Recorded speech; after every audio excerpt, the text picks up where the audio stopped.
Os crimes contra a honra são mais comuns do que gostaríamos de imaginar no dia a dia. Assim, nós temos que entender quais direitos subjetivos ou até mesmo objetivos estão sendo lesados em uma simples discussão.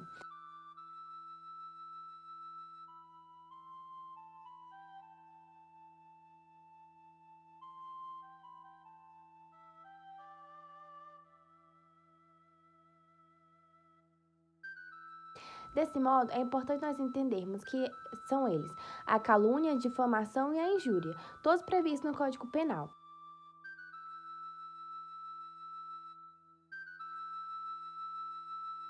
Então, é importante perguntar o que é honra e como ela pode estar sendo afetada nas simples discussões do cotidiano. Honra são as qualidades atribuídas a determinado sujeito. Elas podem ser físicas, intelectuais ou morais, sendo como a sociedade o enxerga ou como ele enxerga a si próprio. Sendo a honra subjetiva, aquela que diz sobre o que o sujeito enxerga sobre si mesmo, tem mais a ver com a autoestima, e a honra objetiva, que é como o sujeito é visto na sociedade, ou seja, sua reputação, muitas vezes utilizada e preservada pelos políticos brasileiros.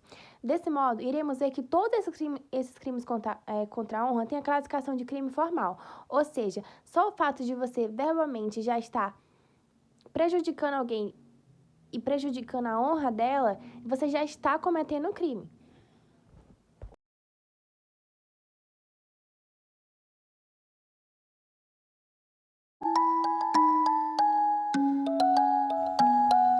A injúria terá como sujeito ativo qualquer pessoa, sujeito passivo qualquer pessoa, excluídas aquelas que não possuem capacidade de entender.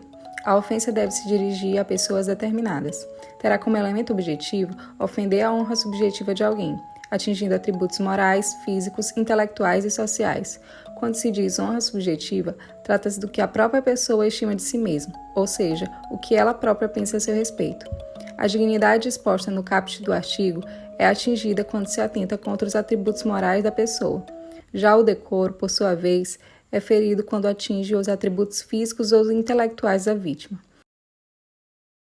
Terá como elemento subjetivo o dolo, animus difamandi, disposição para difamar, intenção de difamar, e o animus injuriandi. Se a injúria é proferida no calor da discussão, não haverá crime, pois estará afastado o dolo específico de magoar e ofender. Sua consumação será feita quando a vítima toma conhecimento.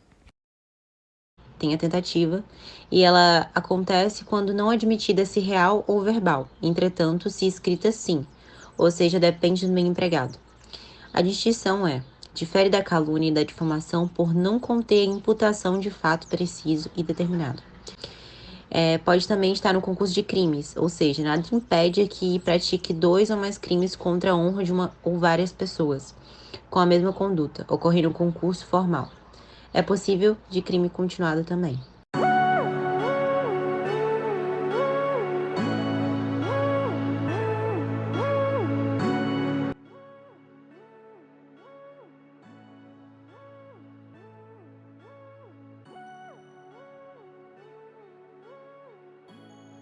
Importante a gente entender a palavra falsamente presente no artigo, porque falsamente pode ser atribuída ao fato quando o fato não ocorreu e sobre a vítima, o envolvimento da vítima no fato, que quer dizer quando o fato ocorreu, mas nada tem a ver com a vítima.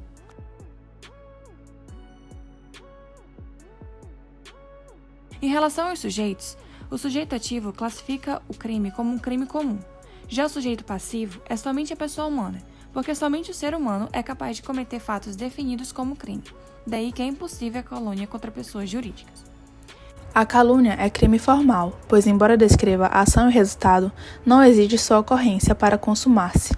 Isto é, consuma-se independentemente de o sujeito ativo conseguir obter o resultado pretendido, que é o dano à reputação do ofendido, caracterizando-se assim como um crime comum, que pode ser praticado por qualquer pessoa, não sendo exigida nenhuma condição ou qualidade especial do sujeito ativo. É instantâneo, já que consuma-se no momento em que a ofensa é proferida ou divulgada, Vai lá pro outro. Esse homem aqui não é o homem que faz medo aqui, toca terror? É você? Eu vou bater de quanto? Você quer bater em mulher e Podendo criança? ter conteúdo variado, pois, mesmo que o agente impute falsamente a prática de crime e a seguir a divulgue, não pratica 2 crimes, mas apenas um, indicando somente o exaurimento. Ainda expõe-se que é comissivo, ou seja, requer uma ação, não podendo ser praticado através de condutas omissivas. O seu elemento subjetivo é doloso, não havendo a previsão da modalidade culposa. Pode ser, finalmente, unissubsistente, não admitindo tentativa pela calúnia via oral, e plurissubsistente, se realizado por escrito. Por fim, consuma-se o crime de calúnia quando o conhecimento da imputação falsa chega a uma terceira pessoa, ou seja, quando se cria a possibilidade de lesar a reputação da vítima. Os crimes de calúnia não se consumam quando somente o ofendido toma conhecimento da imputação ilícita, pois não é o aspecto interno da honra que é lesado pelo crime. Nesse sentido, deve haver publicidade. Caso contrário, não existirá a ofensa à honra objetiva, a reputação do indivíduo. Em relação às formas de calúnia, ela pode ser dividida em 3: inequívoca ou explícita, equívoca ou implícita ou reflexa. A inequívoca ou explícita ocorre quando a ofensa é feita às claras, sem deixar qualquer margem de dúvida em torno da intenção de ofender. A equívoca ou implícita ocorre quando a ofensa é velada, ou a gente dá a entender que alguém teria feito alguma coisa. Já a reflexa ocorre quando o agente quer caluniar uma pessoa, mas na narrativa do fato acaba também atribuindo o crime a uma outra. Difamação é a imputação a alguém de um fato ofensivo à sua reputação. O sujeito ativo pode ser qualquer pessoa. O sujeito passivo pode ser qualquer pessoa, incluindo menores e doentes mentais. Há crimes de difamação contra pessoas jurídicas, e o objeto jurídico é a honra objetiva, já que tem imagem a preservar, e o que este crime visa proteger é a honra, ou seja, o que terceiros pensam a respeito de determinada pessoa, sendo esta jurídica ou física. Não é possível difamação impessoal contra as instituições.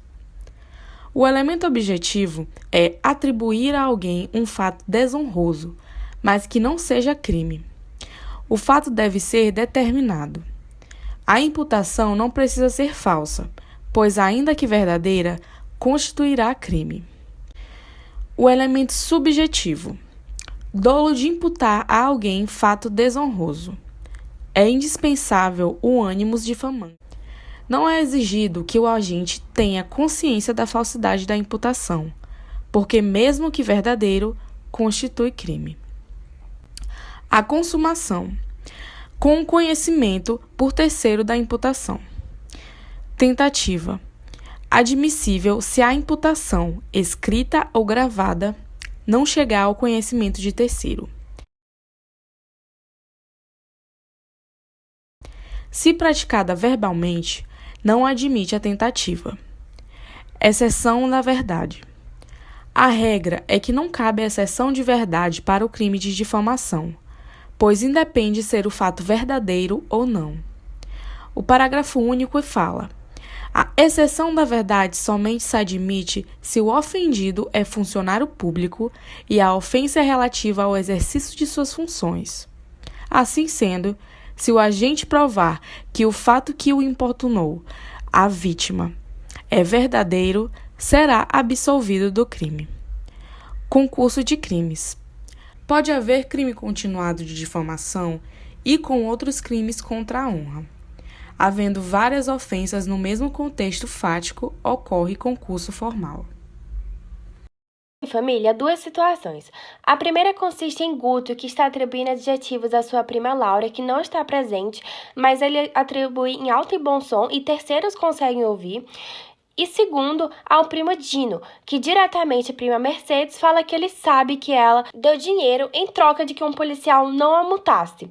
Então, é possível entender que nessas duas condições, nessas duas situações, até mesmo entre familiares, ocorreram crimes de honra tipificados no Código Penal? No caso em questão, percebe-se a presença do crime de injúria contra Guto. Este, ao se referir à sua prima Laura, profere narrativas negativas, abre aspas, que ela era uma ladra, fecha aspas. Percebe-se que Guto atribuiu a Laura um aspecto negativo, capaz de ofender a sua dignidade, violando-se a honra subjetiva desta, ato capaz de desvirtuar o conceito que ela tem sobre si própria.